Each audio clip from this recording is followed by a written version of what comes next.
Hi everyone, this is Jim. Welcome to this Blitz chess postmortem video. This is a postmortem of my Blitz chess game number 39. And I had white here. I've played d4 and we went into a Nimzo-Indian. So that is d4, c4, while black plays knight f6 and e6. And then when I play the move knight to knight to c3, then he can play bishop b4, and that's the Nimzo-Indian. So I think next time maybe I'll try the other move, knight f3. Gives a different flavor to the game. But we continue down fairly normal moves, e3, c5, and a3. Maybe a3 is a little bit early here. I guess bishop d3 is the normal way to continue. Also, knight ge2, I don't particularly care for that because it blocks in the bishop. And but bishop d3 and knight to f3 is also a logical way to continue here. But I decided to continue with the normal, by putting the question to the bishop, making him decide whether he's going to take there or not. So he takes first on d4, which gives me an option. I can actually take the bishop, and I'll show you how this would turn out. Pawn takes bishop, pawn takes knight, and then you just take back here, and you get this little cluster of 3 pawns here, an open d file for your queen, and you have some center influence. And you also have an open file for your rook. That might have been actually the better way to play. So the way I played it, I went e takes d4, and then he could just retreat the bishop here, but the main point is to go ahead and take, which he did. And we continued. So let's just go back to the notation from here. We're out of book after these couple of moves. He makes the move knight e4 here. And I'm going to keep the computer engine turned off. I looked at it earlier with the computer to spot all the missed tactics. So what's the best move for white here? Here's your first little quiz. It reminds me of a position I saw in a chess video from Chess Explained, where he had actually maybe even the identical position, but it's very similar at least. He says, I'm a simple man, I'm just going to take this. If you haven't spotted the tactic yet, you might want to pause the video. I'm going to go ahead and give away the answer. The answer is queen g4. It's a fork. So you're attacking the knight and you're attacking the pawn here. And if the knight comes down and takes this pawn, you can grab this pawn, the rook moves, you can get a couple pawns, so you're at least a pawn up. And then this knight has to find his way back. He hasn't got any great squares to go to, so he might even run the danger of getting trapped over there. So anyway, that's an excellent continuation for white. I just saw the move knight e4 and said, oh, he's attacking my c3 pawn, and I better defend it, which is a typical pattern in this defense. But anyway, you always have to look for the better move. Missed that one. So he continues by defending the knight with f5, and I develop here, and then he retreats his knight to g5. And computer thinks queen c2 was a good move as well. And white has a noticeable advantage through these parts here. And I give the advantage away in a little bit. But so far, so good. And I'm trying to put pressure on the g file, maybe threaten bishop h6. And he defends all that quite well. And starting around here, I guess after b6, I play the move castles. Yeah, this is the place where computer says I could be more accurate here to maintain my advantage. Thing is that black has this threat of bringing the bishop here to a6, and then he's double attacking this pawn on c4. And if he can do that, I probably am forced to push the pawn forward to c5. He can take, and then it would sort of mess up my pawns over there. And but I have to make sure this bishop is defended too, because I can't push if the bishop's not defended, because otherwise he could just take it.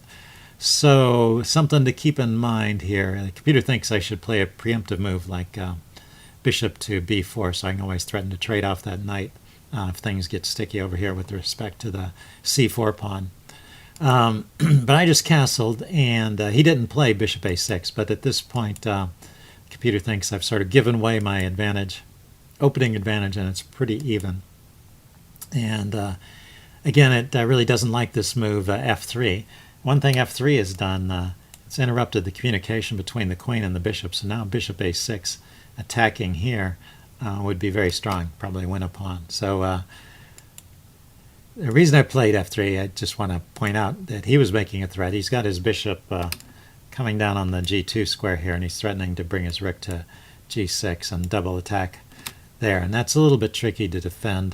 Computer thinks just moving the queen out of the way first, and if the rook comes over, then you play f3. And that way the queen and the bishop stay in communication with each other. But I played f3 right away, thinking he would go there, which he did. And then my queen has a few squares to choose from, but I just have to get out of the sight of the rook, and then everything is defended over here. And just fortunate for me, he never hit on this bishop a6 idea, which is still good in this position. But the game continued to queen g5, and now after this I can trade queens, and I'm okay once again because I have threats against the black rook here. So at this point, I play c5. Yeah, that's the other reason I'm okay after this, is because I play c5 right away, and so I no longer have to worry about this weak pawn on c4. And if he trades, I can take back with the bishop. So game's about even here, but this knight expedition that he engages in is a bit of a mistake. I think. Let's see. I'll go ahead a few moves here and find the right way to play this, but right here, yeah, we back up. White has a good move here, so take a few seconds, see if you can spot the tactic here. It's kind of an obvious tactic on the surface, but you have to look a few moves deep to make sure it works. So that's your clue. It's a superficially obvious tactic that actually works. Okay, pause the video if you haven't got it yet. I'm going to give it away. The idea, here, let's make sure I haven't, yeah, I'm in the right position, is to play the bishop to there. And the reason why I say it's superficially obvious is because it's just a fork. So, you know, whenever you see a fork, you should definitely think about playing it. In this case, black can take the rook and I can take the rook, and you say, well, what's the big deal? Isn't it just even? But after the fork, this is where you have to look ahead. This knight is trapped. All the squares it can move to are covered by the king, the pawn, the bishop, or the bishop, and so it's I just took a pawn. It's black's move, but he can't save his knight, so he's going down a whole piece there. So definitely that was a fork that worked. I missed that. I thought when I played rook d1 that I was trapping the knight, because this knight doesn't have a lot of good squares even from that position. That's covered. That's covered. That's covered. That's covered. That's covered. That's covered. Except that one is not covered, and he spotted this right away. It's not covered because there's a pin, and so he can just play knight takes f3 check, and I play king f2, and now black has a chance to play a really good move. It's the game so far. It's still about even though he's picked up a pawn. His pieces are a little oddly placed, and you know, I can take here. I can take this c pawn, take his b pawn with my c pawn, and kind of mess up his pawns a little bit. So it's still pretty much an even game, but right now he could play a good move and kind of put it away. And so if you want to take a few seconds to figure it out, pause the video. I'm going to give the answer away. Knight takes h2. And I thought, what's the big deal with this? Can't I just harass that knight? Oh, or no, I can just take it. It was defended by the bishop, right? Why is this a good move for black? So hopefully you see the answer. You get still the bishop and the rook concentrating on this g2 square, so check.